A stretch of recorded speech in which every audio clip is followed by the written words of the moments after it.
And good morning, everybody. Tuesday, October 27th, 2020 at about 10:30 a.m. Welcome to the radio board meeting for the City of Ocean Shores and KOSW Radio. We want to start out with a call to order, which is what this is now. And I'd like to have a roll call for who is in attendance. If you'll just voice identify yourself, that would be fantastic. Board members, please. Roseanne is here. Jackie? Papa B.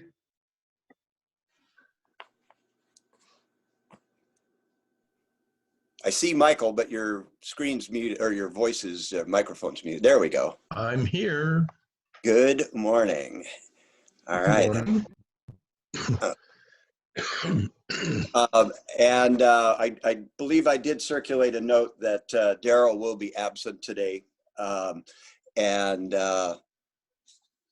we'll move forward with that, having heard from our regular participants. Oh, good. Okay. Thank you, Sarah.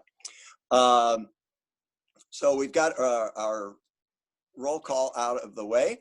I'd like to ask for a motion to amend the agenda at item 6 to table for further action at a future radio board meeting. I make a motion that we amend the motion to table to a future meeting the election of the radio board treasurer. I'll second. Thank you. And that was Michael. Great. Thank you. Any brief discussion on it? This is a matter that we are reviewing in part today, but we're looking toward amending bylaws that would ultimately make the position of treasurer a redundant position, because we're trying to shift activities over to the city. So anybody else wish to voice any comment on discussion of that point to delay? Or table, I guess technically, table it to another board meeting. Okay, and it's time to see if we have votes in favor of tabling item 6. Aye. Aye. Votes in favor, aye. I'm an aye. And I, Oh, great. Rosanna, do we hear from you? Yes, I said it. You probably didn't hear me. Aye. Okay, thank you. Excellent. Sounds like it's passed to table that. I appreciate that. One other minor motion I'd like to see if we could amend agenda item number 3, which is the treasurer's representative report. Trey is likely to be unavailable until about 11 a.m. So if it's acceptable, I'd like to see if we could get that delayed until Trey is actually available to join us for any question answering. can we ask, I don't know the order, can we ask a question now about that? Well, the question right now, I'm just looking for a motion to delay that until Trey's available in another half hour or something like that. I'll make the motion to delay it. Okay, thank you. And those in favor of the motion? Aye. Aye. Okay, any opposed? No one's opposed. Excellent, thank you. Very good. At this point, I don't have any other amendments. Does anyone else have amendments to the agenda that they would like to proffer at this time? I don't really have an amendment, but I'd like to make a suggestion. When people are giving reports, questions and/or conversations or interruptions should be written down and possibly brought up at the end of the meeting, like during an executive session or something, because these meetings tend to drag on way too long. It takes me hours to do the minutes, because I got to listen to this thing over and over and over again to figure out what's actually something I need to put down. So how do we Can you put that in the form of an amendment to the agenda, or you just It's just a proffering that as? suggestion. It's just a suggestion Okay. because there's just way too many interruptions. Okay, well, let's see how it unfolds. Jackie, you have a question, or? Well, if I just heard our secretary correctly, he wanted us to hold our questions about all of the subjects until the very end of the meeting, which I don't think is quite what I should be hearing. We should be asking questions on the pertinent subjects. I guess well, first off, we didn't have any meetings for like 6 or 7 months, something like that. The older way back when, the meetings usually lasted at least an hour and a half. So after going a period of time when we had our first meeting last month, we kind of got forced out to closing early after about an hour and a quarter. It would seem like an hour and a quarter or so wasn't all that long after not having a meeting for so long. Okay, how about when a person is giving a report, you hold your questions until the report is finished, because if you interrupt people, you sound like Donald Trump. Oh, Well, we certainly wouldn't want that. Okay, I mean, I can understand waiting to the end of a report to ask questions. That I didn't hear it that way. Thank you. yeah, that's a decorum matter we should be following. Thank you for that, Michael, and Jackie, your guidance on that too, I appreciate. So any other adjustments? Okay, hearing none. We will move on to public communication. Sarah, can you help us out there? We do need a motion to approve the agenda with the amendments. Oh, I'm sorry. Okay, that's right. May I hear? I make a motion that we approve the agenda with amendments that we have made. I'll second. Second, okay. And those in favor? Aye. Aye. Not hearing any opposed? We will move forward then. Thank you for that, Sarah.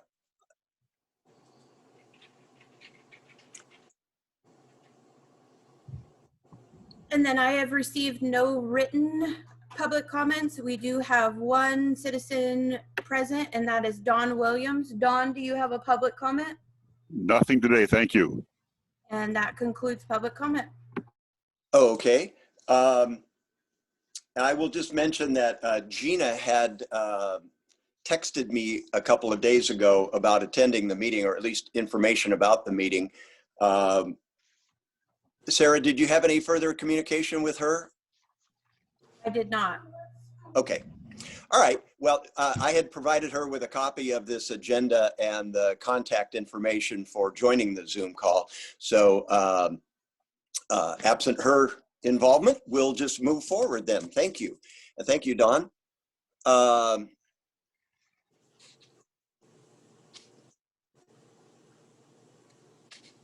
Okay. Approval of the past meeting minutes that Mike prepared for us. Do we have any amendments or observations regarding that set of meeting minutes?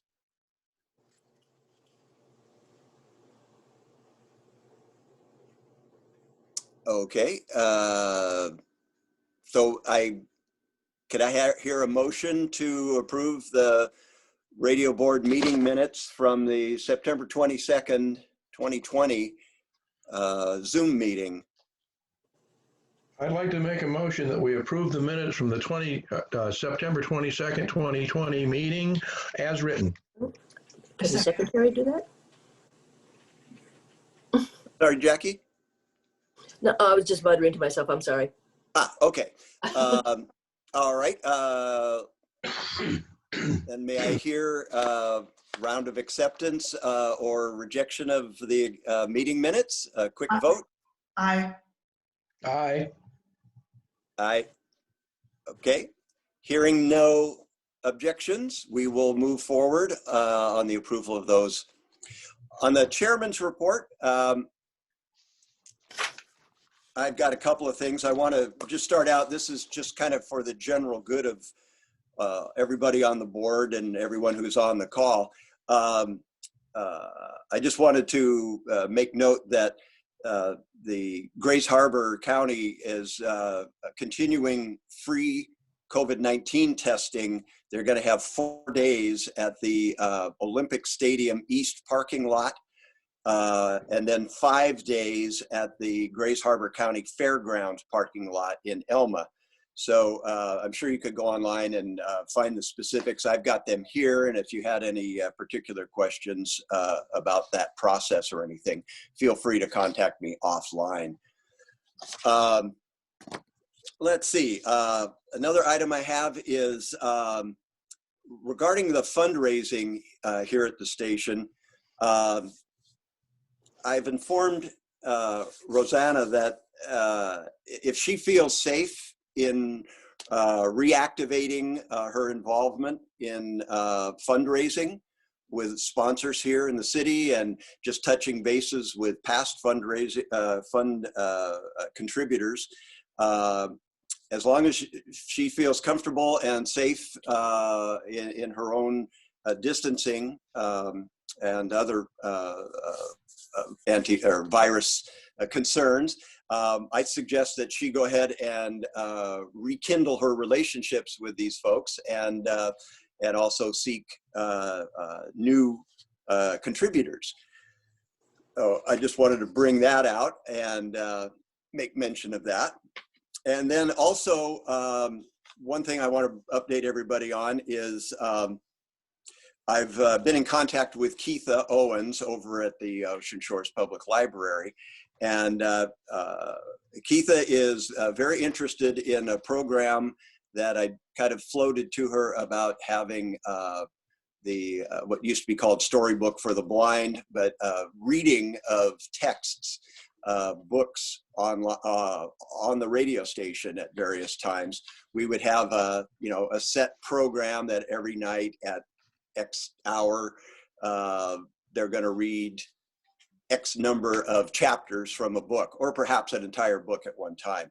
So very interested in that. However, given the pandemic situation, their library staffing is extremely thin, and they want to put that on kind of a back burner for now. And we'll touch bases probably in February to see if we can't make that an item that we can work together on and put together a nice package for the radio station. In the meantime, I've also done some research on other resources that are available for that type of programming, particularly book reading. And it turns out that there are over 10,000 titles. That was back in 2016 when they hit the 10,000 mark of public domain. I guess I would consider professional or semi-professional reading of books. So, there are resources available if we want to go down this road, that case the public library doesn't pan out. That's it for, well, no, I do have another quick item. I've informed Sarah, and Sarah has kindly informed Mayor Dingler that, and I'm not sure if it's rippled its way out to the city council yet or not, because unfortunately I wasn't able to, I was on a different Zoom call last night and was unable to participate or listen to the city council meeting. But we have the good fortune of a long time friend of mine who's also a broadcast engineer, that has kindly agreed to donate a refurbished but fully functional broadcast console to KOSW. And this will extract about $4,000 out of our budget request to the city. And he's putting some polishing touches on it right now, and I expect that within the next couple of weeks I'll be able to rendezvous with him, probably up in the Seattle area, and pick it up and bring it down here. So this is a nice economic relief to our budget, and I'm very excited about it. So I wanted to be sure and share that, and maybe we can get a little commemorative plaque or something, a little sticker for the side of the console or something that will note the kind contribution from the small family up in Seattle. So that's kind of a hot item, and I just wanted to bring that to everybody's attention. Let's see, we've decided to delay item 3 until. Wait a second. Oh, So is this the appropriate time to ask a question about your report? I don't see why not. That was kind of what we just talked about with the secretary, right? Sure. Yes. Okay. Thank you. Okay. So I do have a question. From what it sounds like, if we're not having a treasurer position, can you explain to us how we might be seeing this quote unquote fundraising continue? Am I just guessing that Roseanne will be going out as she has in the past and basically collecting what we would call donations, looking at the the changes to the bylaws, that they would go to the city, and then we have a list of who we mention on the radio. And I guess I'm sort of perplexed because I don't believe, and I could well be wrong, that no other department or budgeted work group in the city has a person soliciting donations. My understanding is, and this maybe some of this could be pushed into the new business bylaws review for recommended amendments, but there's no reason that I know of that other departments in the city couldn't have someone reaching out for contributions. In our case, we do. Okay, but then I guess I'm looking that we might want to have some specific instruction or direction from the city, because let's just say that every department decides they're going to have an employee or a representative, not necessarily an employee, go out to ask for donations. I think our businesses and residents might get a little tired of that. I mean, I would think that this would want to be a coordinated practice from the management of the city. I mean, if I saw it in one group and I was in another group, I think, hey, why don't we have so-and-so? And then all of a sudden you got a whole bunch of armies out there asking for donations. Well, but aren't they doing that in some of the other groups? Doesn't the, I'm not sure about the funding structure. Catherine, do you have any guidance here or thoughts? I have a couple thoughts. I don't know if it's guidance per se, but Sure. I think what you will want to do with we do get donations on occasion. There's a few little lines of donations in the budget that I've always kind of wondered about. They didn't go to, for example, the Fresh Waterways group, which is a separate 501c3. They didn't go into the CIC, the center, Coastal Interpretive Center, because they're a 501c3. Didn't go in the library because the Friends of the Library have a 501c3. So it occurs to me that, I mean, you could consider doing something like that. But there are these little donations that I see in the budget from past years for this, that, or the other thing. And I can't remember what they are right now. But what you can ask to do, and I highly advise this, is have Angie create a line in the budget for radio station donations. I think you're going to have to do that anyway if you're doing underwriting or you're bringing those funds into the city. She's going to have to create a separate line and a separate report structure. So my understanding so far is that donations are different than underwriting and they're different than sponsorships. So you may end up, and this would be an Angie question, you may end up with 3 different lines as far as revenue in the budget. Those are my thoughts, just off the top of my head. I have seen donations before. They're like really weird things. Mhm. Jackie?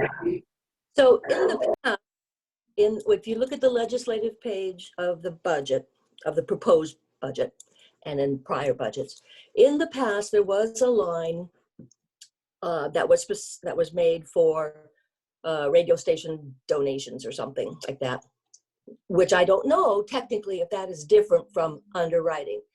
But when a donation is made to the city, it goes into general fund, such as like if we go out and collect donations, that would go into general fund. And that is not earmarked then for the agency that collected it. It just goes into a big pot.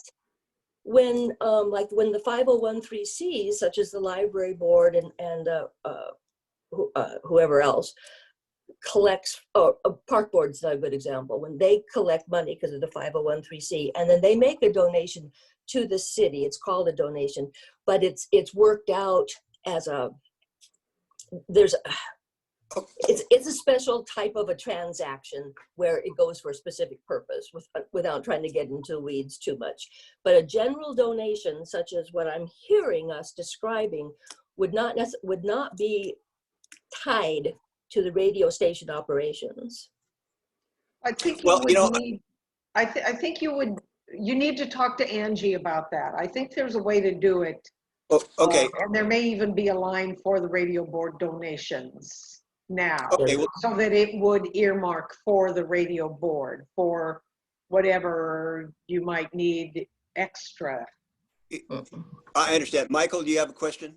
A donation line item for the radio board specifically. I'd be more than happy to reach out to Angie and get the logistics of it, of what you guys are talking about, and then send a group email to the radio board based on her response. Thank you, Sarah. I think that would be perfect. Very great. Excellent. Okay. Yes, Mike. Technically speaking, the underwriting is not a donation because they are receiving something in kind. You don't They want get that. mentioned- No, there's nothing in kind here. Well, No. they get mentioned on the radio station, so they're theoretically buying a service. So it's not a charitable contribution. They can't write it off. Well, no, they can't write it up. For one, it's a 501(c)(3) issue. We're not. And Right. we may never be able to be, depending on the FCC licensing structure, because being owned or licensed to a municipality is a unique characteristic. Well, I did some research on this before, and we could become a 501(c)(3), but we would have to form a Friends of KOSW Radio. And Well, then, I've been over that too. That's a separate funding arm that can Right. be. Yeah, and there are several radio stations that are non-commercial. But again, being owned by a municipality creates a unique environment compared to conventional non-commercial radio stations. So true. I'm not going to say that it can't happen. There just may be some incredible hoops to go through, but having an outside entity that wants to be a booster club, supporter club, whatever, those guys could be 501(c)(3)s any day of the week. Yeah. Right. I get too wound down in here at this early stage in our reports, but Jackie, you had one more observation. Just one more question, because once upon a time when you and I were talking about FCC and the underwriting and so on and so forth, I'm pretty strongly of the opinion that you told me that as a publicly owned radio thing, we could not sell, which is what this is, we could not sell advertising, which it would be, it's a quid pro quo. Well, that's right. We cannot sell advertising, but the key is the way that the exchange of donation and announcement on the air is worded Yeah, is very critical characteristic to it, because we cannot, as we've talked about this before, yeah. we can't call action. You know, under most circumstances, you can't say that they're the best. You know, anything like that. Believe me, the language constraints are very well defined. It's still policy at the FCC. It's not a codified rule, but it is policy that the commission has rolled for several years. So that's become a de facto requirement that to meet those rules, we use certain language. And once we're over that language hurdle, it doesn't matter how we get the money, in essence, because as long as it's not a commercial, that's fine. Mike, one more shot. Okay, this is on a whole different topic. You were discussing the reading of books on the radio and that the library can't do it because they're short on staff. If you want to pursue something like that, I would be more than glad to read because I am a professional storyteller. Sure. So if you want to do something for the radio station, I would volunteer to do that. I understand. I appreciate that. And by all means, when we do get to a point where we're making the decisions as to who or how, that will definitely have you jump in and offer talent, because that is one of the challenges, particularly in an environment volunteer, is you have to be careful as to the voice tone, the delivery methods, and all of that. So we'll cross those bridges as we get closer to it, and certainly, perhaps if nothing else, also have you involved with potentially training over at the library, because I don't know if they've done this kind of stuff before. I just know that Keitha mentioned that that she had been involved in a similar program in a different location at one time. So, you know, I think we're at a point where we can get some traction once the timing is right. Let's move on to the station report. I realize Trey is not here for that one right now, but Butch, can you give us a quick report on the station? A quick report? Well, I hope. Well, first of all, I got to apologize because I have unstable internet. I've only heard about half. Oops, you just froze up yourself too. Out, back and forth. How much I can do about it. Okay, first off, from the last meeting we had, last board meeting, we had Marty went and purchased and installed the plastic shield we have to bring a second person into the studio to have that protection between the host and the guest, whoever. But as we were last night, asked us not to bring a second person into the studio until after the first of the year. Now, I wasn't involved in that conversation. I just heard the outcome. So I have can't elaborate on that at all, okay? We did install the folding door in the production area so it can be isolated off from the rest of the station. So if we have a DJ in there working, they can use the coffee pot, the restroom, and back and forth without being any interference with the production area, completely closed off.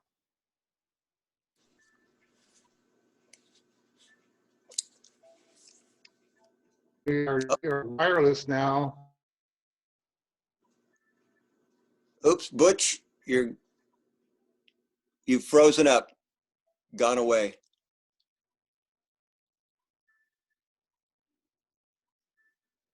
So we are now learning, and hopefully tomorrow maybe. Yeah, Marty. Hey, Butch, can I offer you a suggestion? I don't know that this is going to work, but if you can push the stop video, the bandwidth that you're using will go down to the audio level, I think. So if you try that, it might save the stuttering. Like that? Yeah, exactly. Yeah, I guess it didn't work.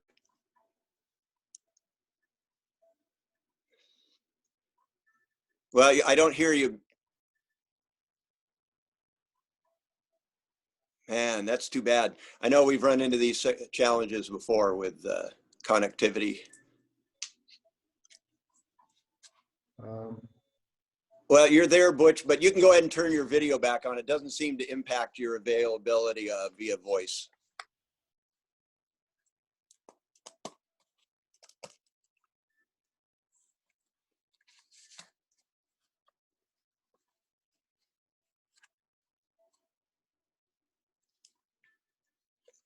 There we go. Okay, I'm back. Okay, you're back, but yeah, we didn't gain It's anything. what it is. I do the best I can with it. I've Okay. got 2 kids in here doing schoolwork off of it too, so they're having issues.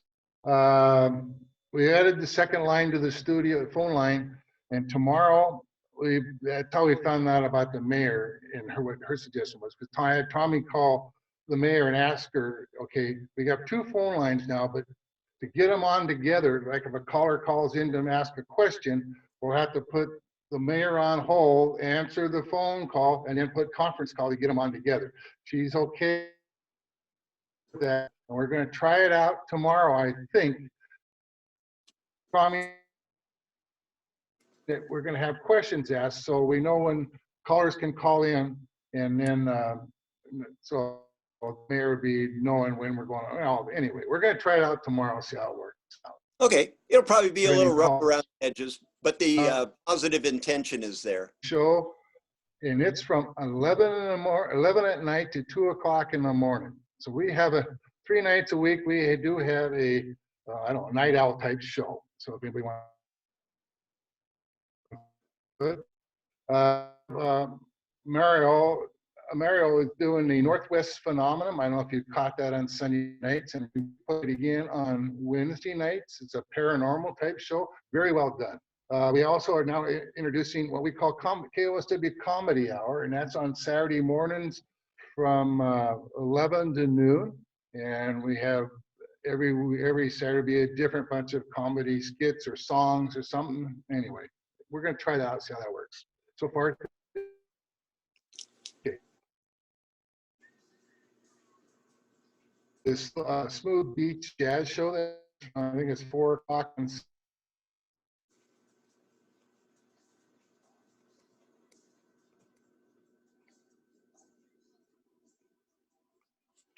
Dang, that's a bummer.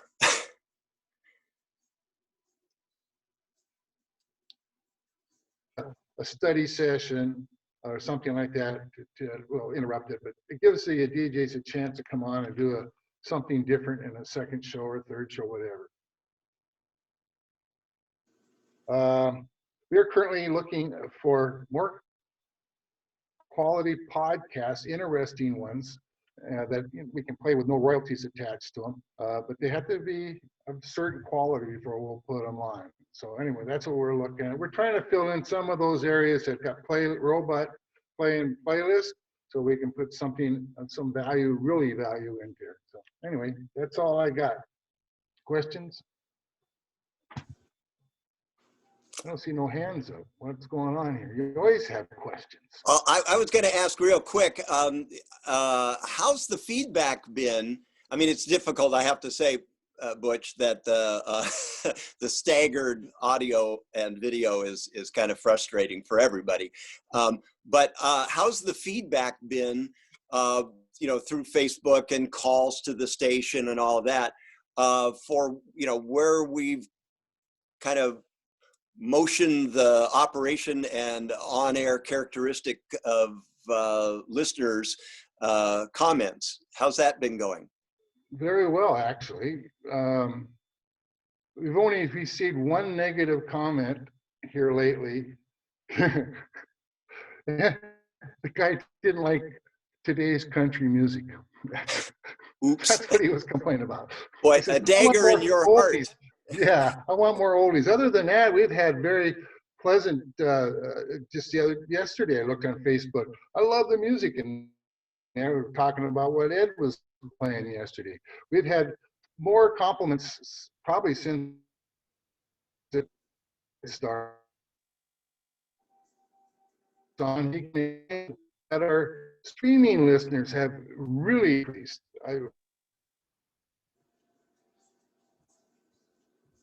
Oh, we've lost you again. Of course, he probably can't hear it. Hi, I'm here. Hi, Trey. Do you want to jump in? Sure.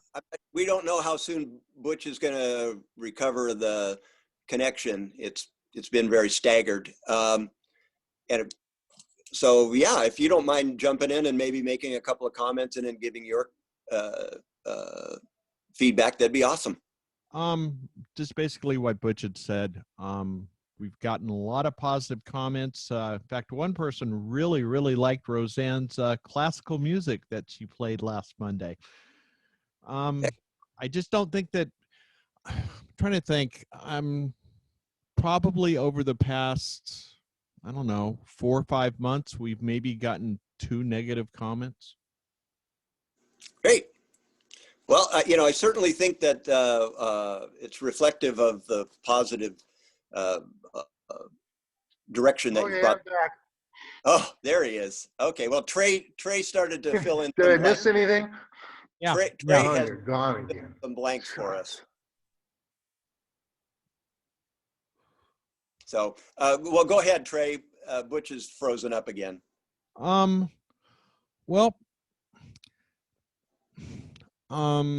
what's the question? Oh, well, it's just the manager's report. And like I say, Butch has gone down the list about the plastic shield being installed, the accordion door for separation of the space, second phone line, and then gone down a short list of some of the new programs that are being carried. And then we started to just touch on the listener feedback.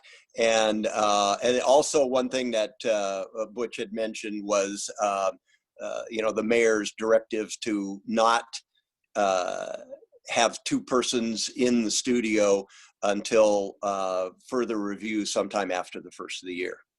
So Well, if you have any other notes you'd like to interject, that would be great. If you don't, let me know. well, I do. I this quarter I turned in or I guess for the last quarter I turned in another one of those wonderful sound exchange reports that I've gotten down to. It only takes me now probably 8 to 10 hours to do per quarter. Okay, sure. But it's still a pain because a lot of the way our songs are formatted and the way the spreadsheet program works, the thing that takes the most time is fixing all the lines that screw up in the spreadsheet. Sure. Well, thank you for your attention to those, because obviously that impacts ultimately the amount that we have to pay. And Well, so, no, it doesn't impact the amount we have to pay because we are what they call, I think, a micro broadcaster. We just pay a set fee. well, unless we go over a certain volume of content. I know. Right. But we're So that was what- we're nowhere near going over that Right. threshold. Right. Hey, Gotcha. Trey? Huh? Can you give them the stats on the stream audience, how much it's increased? Sure. I haven't really looked at figures that closely, but I mean, I can tell you from when I do these reports, I have to do our total listening hours, like during the segment of time that I'm isolating to do the report. And where last year, and this is over a 2-week period, last year, basically, if we had 150, well, no, it's not. All right, I have to figure this out. It was probably like around 1,500 listening hours for a 2-week period. And this last time, it was like 3,500 hours. Wow. So we've from last year, we've doubled. Great. Excellent. And even more so. I mean, actually, I guess it would be probably like just using quick math, 2.3 times or something. Yeah, 2.5 times. That's great. Okay. Well, if you guys don't have any other comments under the station report, I'd like to respectfully, well, let me ask, do you guys have any further comments for the station report? Well, other than if you want me to go over the financials. Well, that's where I'm going if we're done with the station report. Butch, are you satisfied? Yeah, what I got of it, yeah. Yeah. Well, thank you for that, though. I know it's frustrating for you too. I know that. So, okay, well, let's go ahead and have Trey do the designee treasurer's report. We'd appreciate that. Okay. Well, as you can, well, if you've got your piece of paper in front of you that I sent to Marty and Marty sent to you, you can see that for the month of September, we had a grand spanking total of $11 of income. And that basically came out of our coffee fund. Oh, I was trying to figure out what in the heck's going up here. And then I realized that the magic of Sarah is what's going on up here. There's this thing up here, which is the thing I'm reading.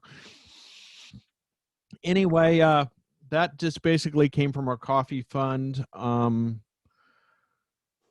You know, pretty low expenses. And oh, now one thing I should point out, we have turned to, because we're in a period where we're unsure about underwriting, because we've had a lot of businesses who generally have been very good to us over the years who not so sure about their money this year because we have a pandemic raging. Butch and I were talking about ways to better economize. And so one of the first things we did is we shut off our Wi-Fi jetpack, which cost us $60 every other month.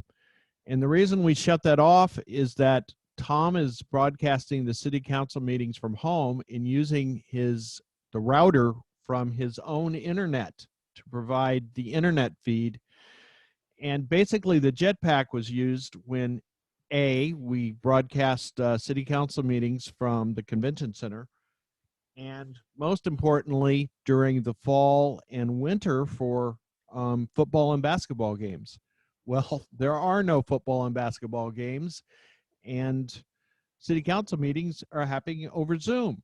So we basically were paying $60 for nothing. So we're not paying that $60 for nothing anymore.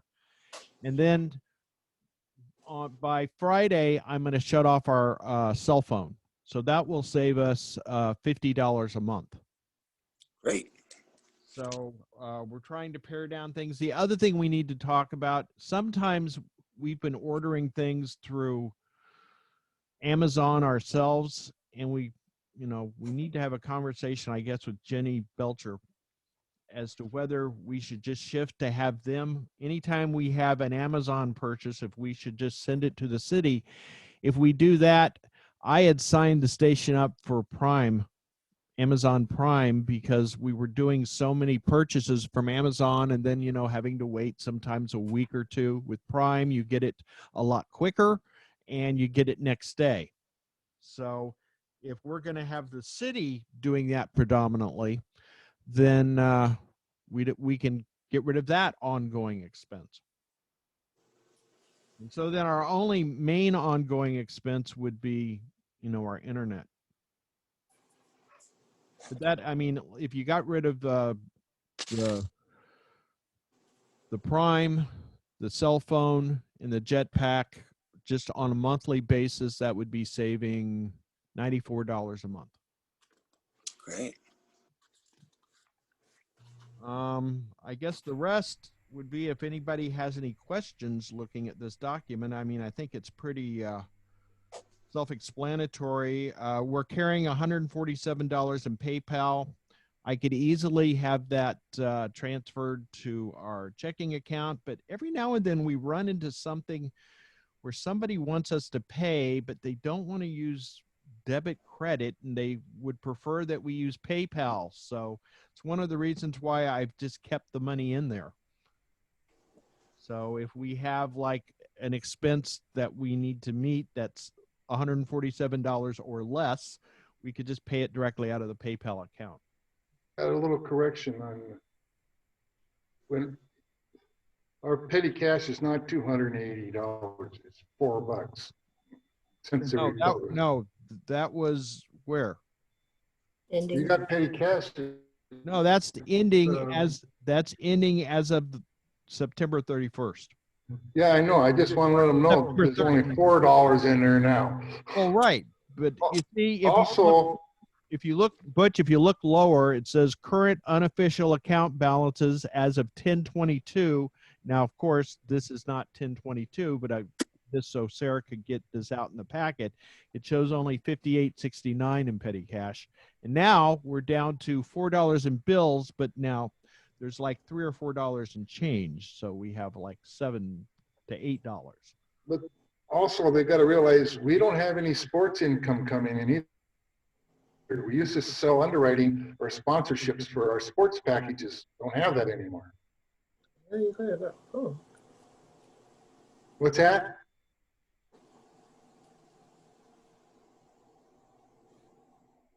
So, yeah. So one thing we do need to work out is a better way for us to get money, because Okay, well, that's going to be Oh. dealt with through the city, and some of that will be able to come up in our discussion about the bylaws. Jackie, you have a question? I was just going to make the comment that when this all transitions as a result of the bylaws changes, the internet fees would therefore be paid by the city out of the budget that they set up at that time for the radio station. So that shouldn't be a concern in the future for the station managers in terms of paying it. They would just forward the bill, or perhaps that internet would be part of whatever the city uses as a bigger plan. I don't know. can I address that? Yes, please do. Okay. Well, we may be talking about two different things. The city does cover the Coast Communication, which provides DSL coming into the building. When I'm talking about, it's our streaming fees. Well, that would still be part of the budget that as a work group, whatever you want to call it, you're not a department, you're not really a division. So I'm just saying a work group that's on the legislative page of the budget, that you're budgeted for expenses, and that would be the type of expense that the city then would be paying. Oh, cool. Because, like that's one that we pay, it just debits out of our account. But you're not going to have an account. Wait, we're not going to have an account? Okay. What? Marty? Okay, I'm sorry. I got distracted replying to.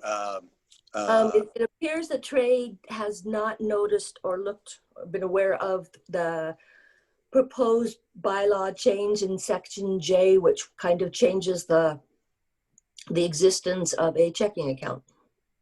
Right. But we can get there when we get there. But yeah, and yeah, that's a consideration that is easily handled, because it would just go through a regular procurement procedure with the city is our intention. I don't know the minute details of how we expand our present use of the city's financial management. We're getting there. And I think that's the most appropriate thing is we should be acting and interacting with the city as a regular department. Right. That's the intention of the changes that are being contemplated under the bylaw review. And okay, any other further quick questions on the presentation from Trey? Okay, hearing none. Let's see. Monthly fees for standby. Well, there's a question that just came up from Gina Rawlings regarding that, Trey. She says, suspend or canceling makes a difference for monthly fees versus standby, and you may have reinstall fees to start over again. Have those been looked at or considered? When it comes, well, the cell phone we don't really need now because we have a second line. That's why we had the cell phone, so we would have a backup line coming into the station. As to the jetpack, they said that we could redo it anytime within 90 days and just pick it back up. But Let me offer another thought too, and that's good to know. You know, it's entirely reasonable to believe, I think, that we might get better deals if we work through the city for the hotspot, the cell phone, any of those monthly fees, just like our internet connectivity going through the city. They're bulk buyers. They've got to have 100 cell phones floating around out there in different departments. So we can probably come up with an even more attractive monthly rate down the road. So I just want to throw that out there, and I think that in my experience anyway, with bulk management like that of particularly cell phones and hotspots, it can be a pretty substantial savings, and usually the activation fees are waived under those types of operations. And being a city, they may even get even a better deal. So that's something we can look at when we want to get back into reactivation. And in the meantime, it probably would be a good idea, Trey, to reach out and maybe work through Sarah or one of your other contacts at the city about pursuing city management of those accounts. well, right, that would probably be Jenny Belcher, because she's Okay, well, yeah. purchasing. And the other thing just to say is we're probably not going to need the jetpack until fall of 2021 at the earliest. Okay. I just can't, you know, supposedly they're going to play a football season in the spring. I find that very doubtful. I understand. One value that I could see of having a jetpack or a cell phone that could be hotspotted, would it might help out Butch's situation where his home internet is pretty bogged down. So they could bypass that completely and work through one of the tools that the station has. So anyway, just a thought in the overall perspective on that. Hearing no other questions or comments regarding your information, Trey, thank you again for that. I'd like to move on to item 5, which is the technology report. And obviously I've already mentioned about the console replacement. So I know I'm very excited about it, and I expect that the city will be also from the cost savings standpoint, and also from an environmental standpoint, because you know, the highest form of recycling is actually reuse, and this is going to be a real nice opportunity for us to have a nice clean console in there. The other thing I wanted to touch under the heading of technology report is, you know, several months ago, well, it's probably been 8 months ago, I purchased some microwave link equipment for the station. It's called an IP bridge, and it's a microwave link system that goes from our studio over to the transmitter.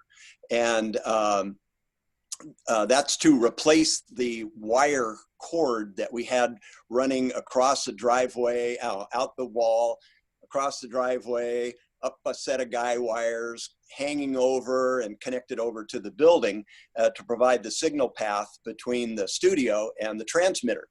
And we've been running on that for a year and a half now or so, and it's been okay, except that occasionally when the grounds are being maintained on the city site, the weed whacker catches the cable and chops the cable. We've had deer get the cable either caught in their antlers or stomped on it enough that it disrupted our programming. Vehicles driving back and forth over it fatigue the wire and have all sorts of problems with that. So I put together a package that is consists of what's called a codec, which is an encoder at the studio end that takes the program output from the console, and the microwave link, and then the decoding on the transmitter side replaces that wire, that physical wire, with a radio link. And it is now up and running. We got it installed, and I'm making it as a donation to the facilities. It's a reasonably sizable investment, but I feel that it's needed and deserved. And I'm happy to be able to offer that as a contribution to the operations of the facility. And Butch very kindly helped me out with some of the physical installation the other day, and it's up and running. So if you have any comments about kind of the quality of the audio that you're hearing on air, or if you hear anything that might be a little different than what you'd heard previously on the air, I'd appreciate hearing about it, because there are some minor tweaks that can be done to modify the fidelity of the system. And I've brought it to a pretty good point right now. But if somebody had observations or any observations, it would be helpful just to make sure we're on the right track and that no other adjustments are needed at this time. So I don't know if anybody has questions about that. Yes, Jackie. A little bit different, but I think it's still under technology. Is there a status update on the wooden pole that you had brought up to your presentation to the council a couple meetings back? It kind of sounded like from the council that they would entertain the motion or whatever of getting the wooden pole installed so we could have that for the backup. Maybe I'm not using the right words. No, you're on the right track. I understand. There are some challenges there because I have not had an opportunity to meet with Nick or anybody at the city regarding potential placement. There's so much underground piping and wiring stuff. It's a very careful process.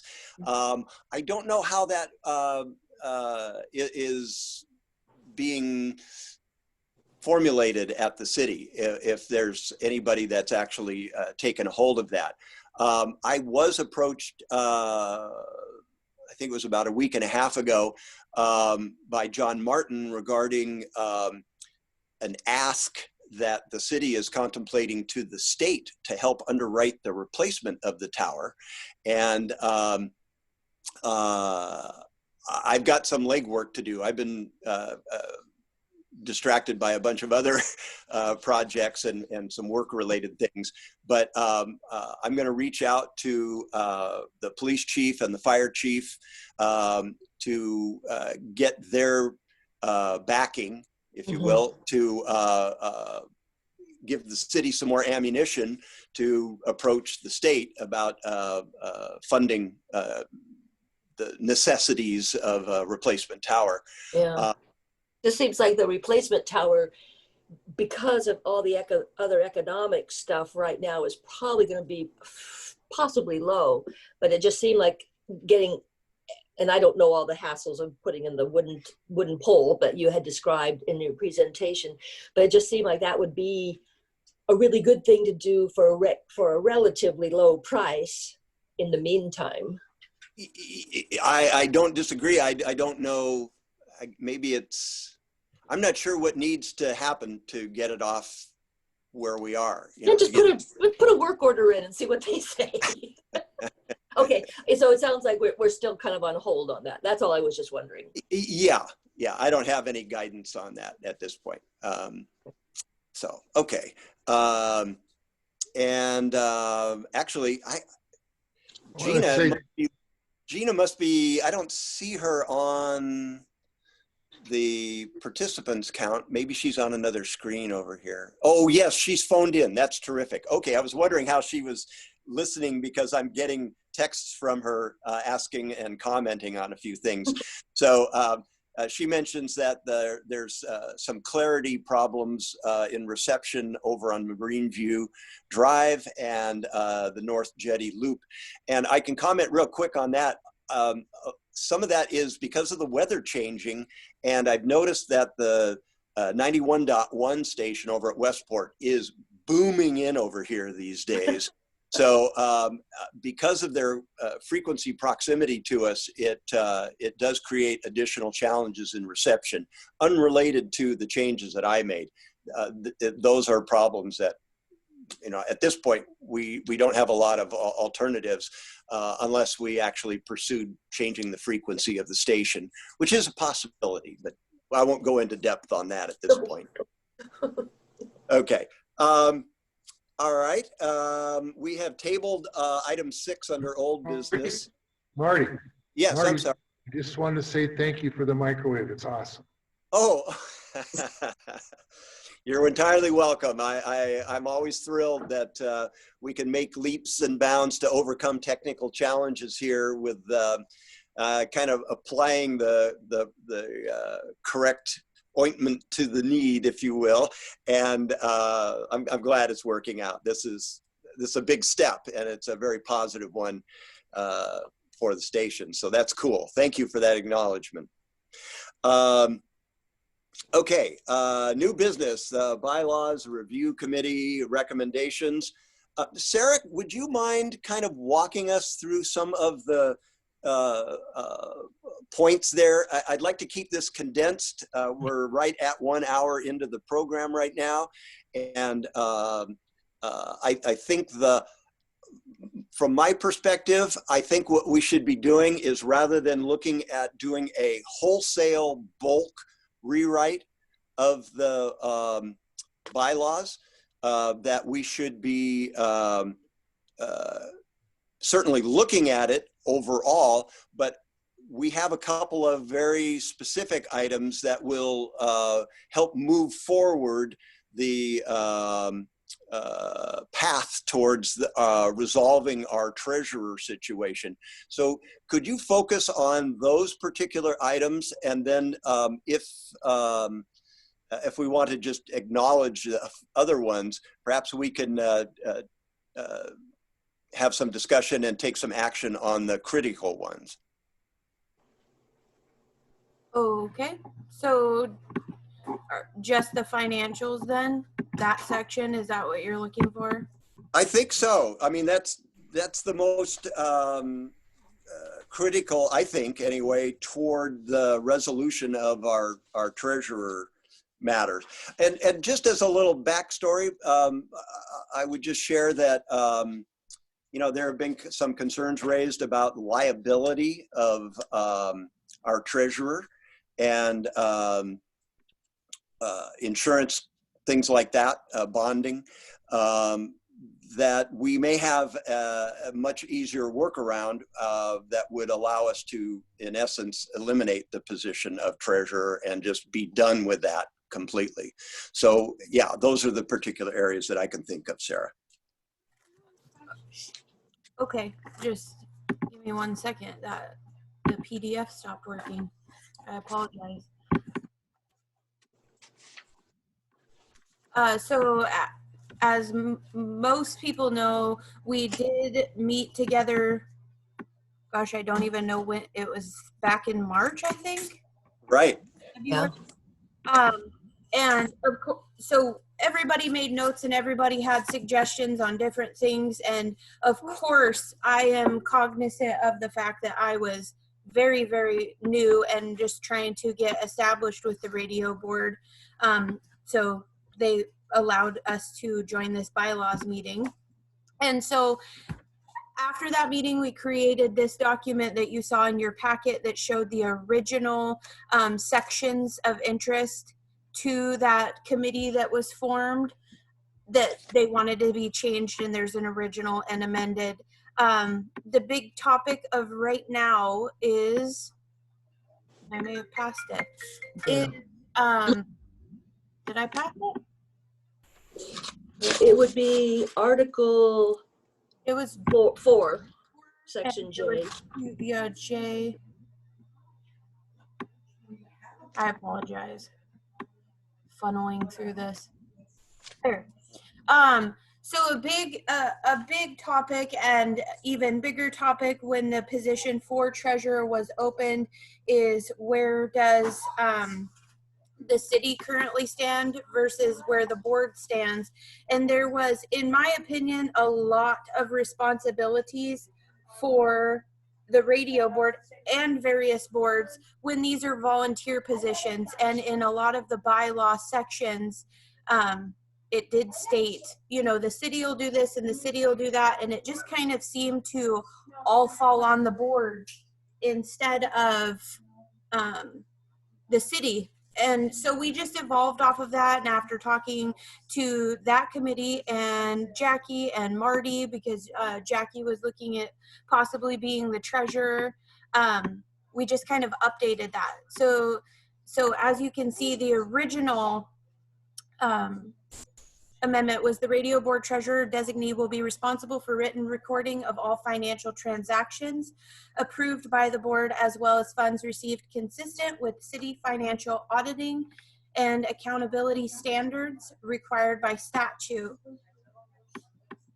May I interrupt a second? Sure. Because I just did, I'm sorry. So the part of that was concerning or disconcerting to me was that the city was not actually having oversight of the financial transactions. And I asked the question about a bond. I mean, I felt kind of uncomfortable dealing with a board money with no financial protection, I guess. You know, I mean, I could have stole the money. And when I asked the city if the city's fidelity bonds would cover me, I was told no, because I wasn't an employee. So my concern about liability is sort of, not completely, but sort of what raised my question about this. And then I found that others also had some questions in other perspectives. So that was why there was as Sarah was just saying, the question about liability and responsibility.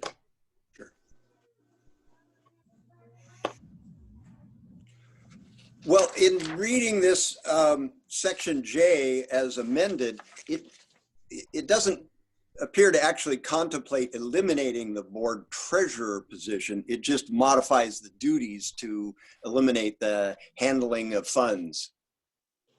But if you don't have any funds, if this says though that money comes in and it gets, the payments or whatever gets sent to the city to book, if you will, to account for. And it also says that the city will be responsible for paying the invoices that are forwarded to them. So that means that if we're not having underwriting or donation money coming in, because it goes to the city, and the invoices go to the city, then there really is no need for money and financial transactions at the radio station. So therefore, there's no need for a treasurer. What about petty cash disbursements? What cash disbursements? I said petty cash. You would be operating the same as any other petty cash department. Which means?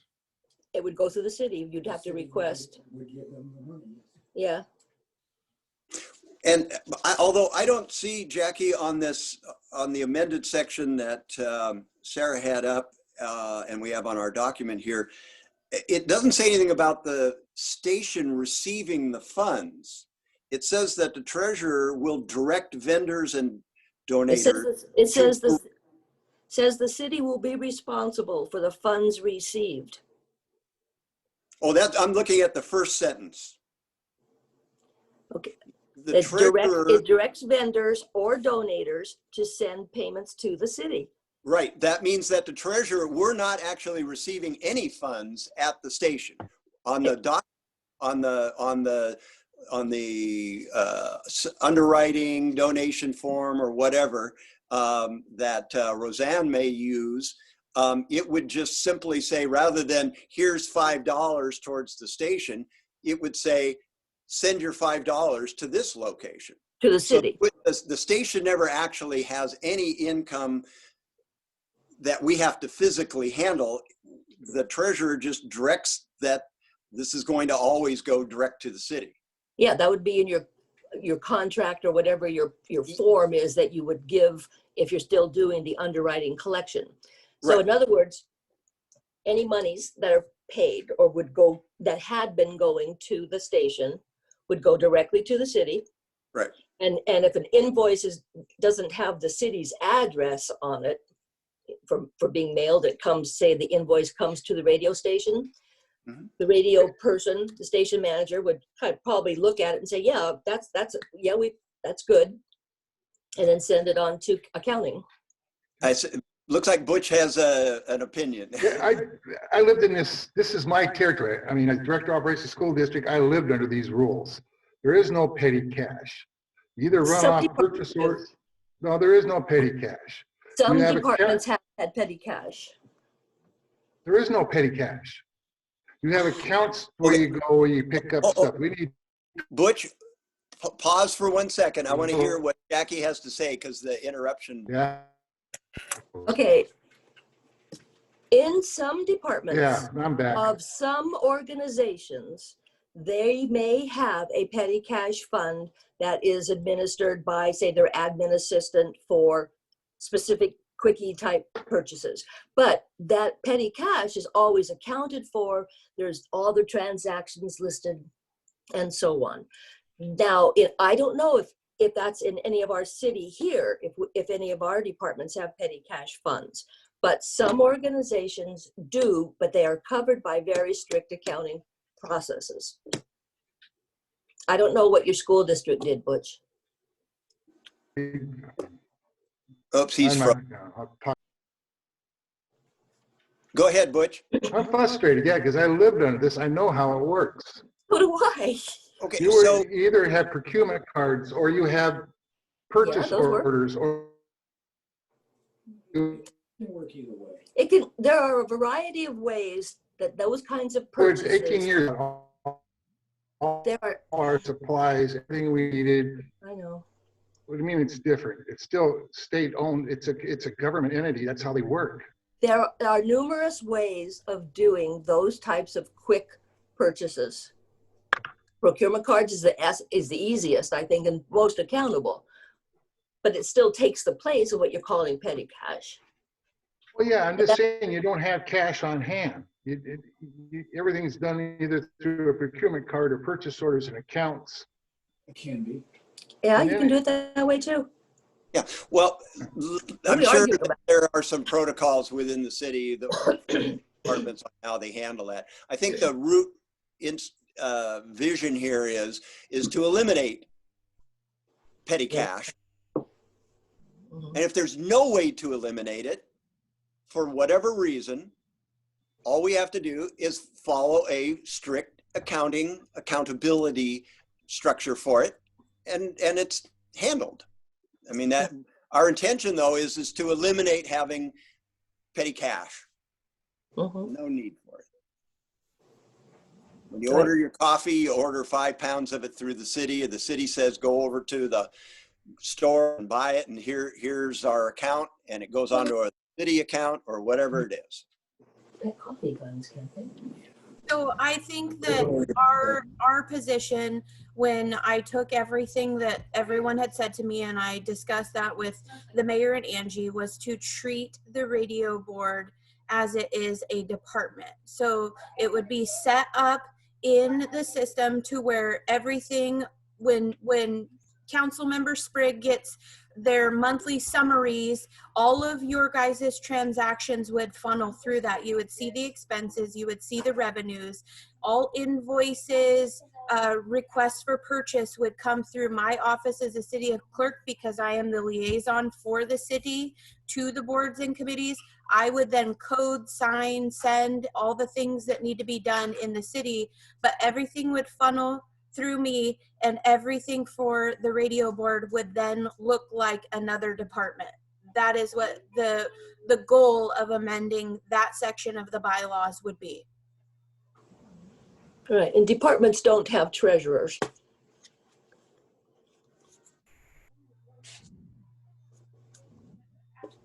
Okay. Any more discussion on this? I'd like to, Oh, I'd like to say one thing. yes, go ahead, Jackie. Okay, this particular section of that we're talking about for amending in the bylaws did not come up in the subcommittee meeting last February or so, February or March, whenever it was. This is an issue that has come up since. So this has not been on the back burner in case anyone was concerned about that. This particular change, which is it's a major change, did not come up 6 months ago and has been languishing or anything. This is new. Right. Thank you. I think that's, Marty? yes, go ahead. One thing they've got to make sure, no matter how this system works up, the managers to be able to spend money for the station. Not the way it's set up now, we have to get the money to the board before we can spend it just about, except online with the card. But the card is not in our name, it's in the board's name. Well,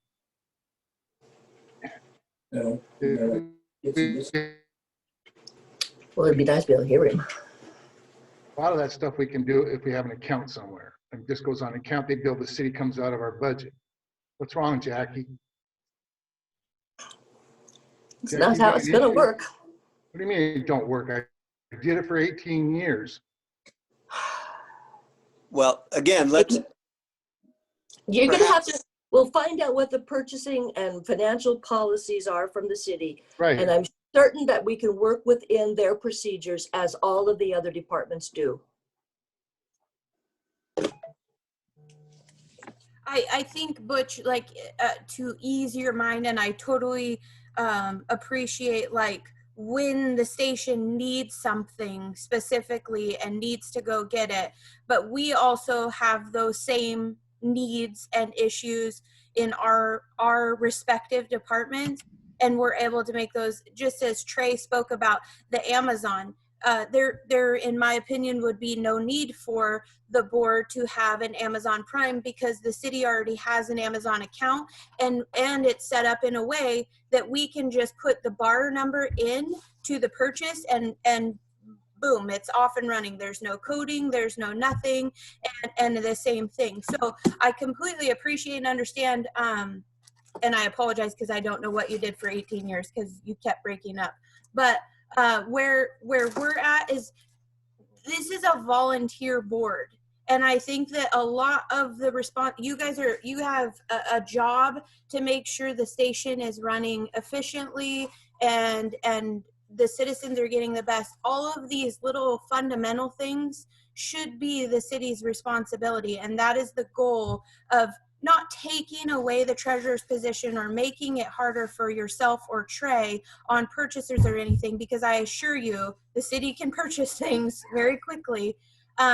But just getting it all localized, because what a little backstory of what's happening is, you know, there's situations where things are being double paid because they're sent this way or accounting gets this, and it's just trying to formalize everything with the board because there is a lot of moving parts, and this is the best foot forward, is to treat the board as a department and make sure all needs are met, but at the same time, you know, showing in those revenue and expenses what's happening with the board, what's happening with the money, where if we're being honest, they only see the monthly document that Trey brings or that annual report, where the council could see it in the revenue and expense. And you know, we'll get better information on the donation portion, but there is a donation line item. I know that for a fact. I am more than happy to send Angie just so we can clarify that. But I do believe that if we treat the board like a department, it's going to be more helpful than what it may feel like right this second. I agree. excellent. Well, I know that, you know, we certainly want the city to consider us a department, and that's an excellent opportunity for us to make that move forward. So I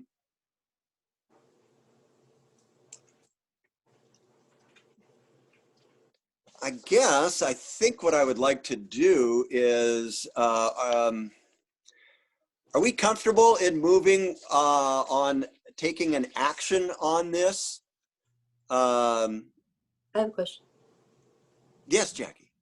I'm sorry to be, okay, so I was at the subcommittee meeting, obviously. First off, especially considering how new Sarah was at that meeting, and it was kind of a free-for-all meeting, as I recall. There were a lot of things that were talked about, and there are a lot of changes that were suggested. And Sarah's done an excellent job of capturing probably 99% of the changes that were suggested. And just kind of as just a really quick example of a type here and there that was missed. In the Article 2, Section A, where it's saying that the radio board will submit a budget every year before September 1st. One change I think that was missed from the original was that in the meeting we talked about changing it to August, because that's what the ordinance says. So I guess on one hand, what I want to do is make a motion to accept the changes, the amendments as proposed by Sarah, but there are a couple that we've missed. And so I'm not quite sure how to make a motion to accept these little changes when we're missing one or two from her presentation. Well, let me just say that the copy of the amended bylaws of October 18, it does state September 1st. It's supposed to be August 1st in the ordinance. The ordinance that's referred to in this. Oh, I see what you mean. I've got so many pieces of paper. The ordinance that establishes us says August 1st. So, like I said, on one hand, I'd like to say let's make a motion and approve all these, but I know that there are a couple of little things here and there that were not picked up by Sarah just because of the sheer volume and her newness, and I think that's almost impossible to get all that stuff. May I? Sure. Yes, please interject, Sarah. I never in my wildest dreams, just based on working with the council and that's what I'm trying to, kind of mirror what we do so that it all stays kind of the same. But I didn't think there would be any action at this meeting because I don't think that it's appropriate for me not to give you a redlined bylaws written out thing with just these things. What my anticipation of providing this to you was, this is what Jackie said, 90% of what we talked about. Here's the original bylaws. Take a peek, take a look, write up your thoughts, feelings. Then we can take all of those things, redline the document, and go through that document, giving the board time to look through it, and then go to the next meeting. And even that next meeting, truthfully, it might not be approved because there's this red line that we'd like to add or this red line we want to take away. But I do not think that this is a one meeting or one document, one and done. That's not appropriate to me, and that's not how I anticipated this meeting going. Okay, well, thank you for that. I think that's helpful. Will Jackie, we have time if we don't meet again until the end of November and we change these, and which I guess my concern is, will we be in the legal status, I guess, with our change of bylaws that those changes will be incorporated in the budget preparation and approval? Because I would imagine we would want to have a certain dollar amount budgeted in the next biennium budget for our revenues, how much revenue we think that we'll be bringing to the city. And maybe I'm wrong on that. And will this require any changes to the expenditures in our budget to the city? Well, I don't think we do forecasting for contributions. That's almost impossible. No, they do. They Well, I do, mean, but- I don't know that anybody can rely on that information. You can do it. It's just not reliable because we have no idea what the market conditions are going to be and the contribution levels that people And are that, going to. yeah.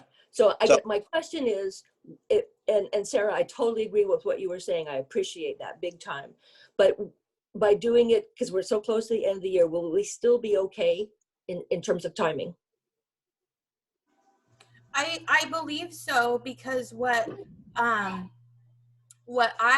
got from Angie is, and again, all things I can reconfirm, is because the board already has a budget line item. And so it would just be taking that bulk amount, and if there's different lines that we have to create for it, Catherine, you can jump in. I do believe, I'm so bamboozled by budget talk that I don't. I did that for 20 years. They just have to go to council and say we want to add, or that might only be when they remove a line. Help me out. Yeah, I'm just trying to think. I'm not sure that it requires council approval to add or remove lines. We do suggestions for that, and we suggested, based on Mr. Williams' recommendation, pulling the Point Brown Bridge Right, yeah. account, but I don't think we had to do a vote on that.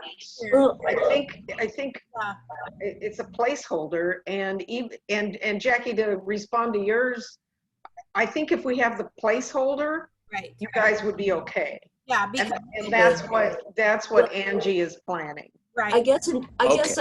one real quick thing is that currently there's an expense line on the legislative budget for the money being sent or paid to the radio board for the streaming of the council meetings. So that line there would probably be taken out and just added to the other actual budgeted expenses for the radio. Because it's Possibly. There's sources. I can and show you. I there's can send you a expenses. copy of that. Sure. Yeah. It's just a really tiny change on that Right. page. But that's Right. just something that Angie could confirm too, is if we go in this direction, how will the revenue and expense lines look? Mhm. Right. I think the idea is clear, and the request for the funding is clear. Yes. And that's overall, I think what my guess is that most of the council will want to agree to or not agree to, but the mechanism itself, once that department is established, that's up to the finance manager. So I think my guess is that Angie's already 5 steps ahead of us, and she's creating the base for putting all of this in, so that the radio board or the radio station has a sources fund and a expenditures fund, and all of the other things go, I guess fund isn't the line past the fund. We'll say radio will be fund number 530. There's something it's in the March general that says fund. whatever it is. And then you've got sources and you've got expenditures. So I think Angie probably, we don't have to second guess that or try to figure out how she would do it. The intent is, and we heard, the intent is you requested, you came like a department and asked for a certain amount of money. Now we have to figure out what that base looks like, that the donations and the underwriting and the sponsorships go into. Angie's got to be able to figure that out. And it's going to include figuring out what to call petty cash. If it's, a procurement card that is held in a lockbox at the station that Trey or Papa B say, I need to go right now to grab this because the door just fell off and I need hinges, which, you know, would be an emergency. So all of that stuff is, I mean, it's pretty common. And I don't think that you need to really worry too much about the mechanism behind it. She's putting together the base. That's what you're asking for, is we want to come under the city. That's where we should have been for 18 years. Now let's make it happen. And the petty cash it's just a simple, like, she'll have a line item for the petty cash, or however she calls it. And then it just takes me bringing a resolution to the city council saying that there's going to be a lockbox at the station and it's going to have X amount of dollars in it. And you have to do X, Y, and Z to stay within auditing standards. Right. One question, Marty. Yes, go ahead. Are we still going to be able to do sponsorships and underwriters? Because if we can't, within the budget we submitted, had exempt any monies that we got from underwriting, because otherwise we'd have to add more into our budget to make up for the difference that we receive usually annually from underwriters and sponsors. Yes, it would. If I can just say, they would just be on another line. We Right. see that all the time in the budget. So it might be revenues, it might be transfers in, it'll be underwriting. And as you get down into the weeds, I think the lines even say from whom the underwriting came. So, or sponsorship or whatever, because my understanding, my guess is that they're two different things. Well, there may be some Underwriting and sponsorship. nuanced differences between or among the titles of, you know, sponsorship, donation, and underwriting. And you'll just have, there'll be three different lines under your budget. Right. Yeah, if that's what it takes, whatever. Okay. So we will, that will be continued on under old business in our next meeting. So with the board's approval, I will take the things that I put on that amended and put it in a red line, send it out to the group to get feedback, and then whatever we gather from that, I'll get that done quickly and efficiently. Believe me, she is efficient. Yes. I'm not. She sent me stuff during the meeting last night that I asked for. She's very efficient.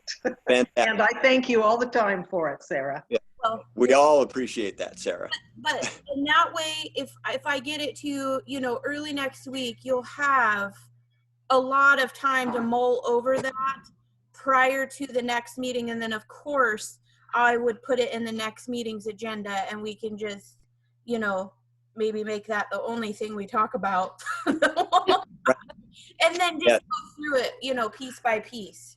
Yeah. No, I think that's quite appropriate, and thank you. Appreciate the direction on that. Any other moment of, go ahead, Jackie. I'd like to make a motion to adjourn the meeting. Well, I wanted to, on our way out towards adjourning, we'll get there. I just wanted to mention under future items, we have the discussion on the Music Library Committee. We really don't have a strict committee yet developed that, but I think what we should do is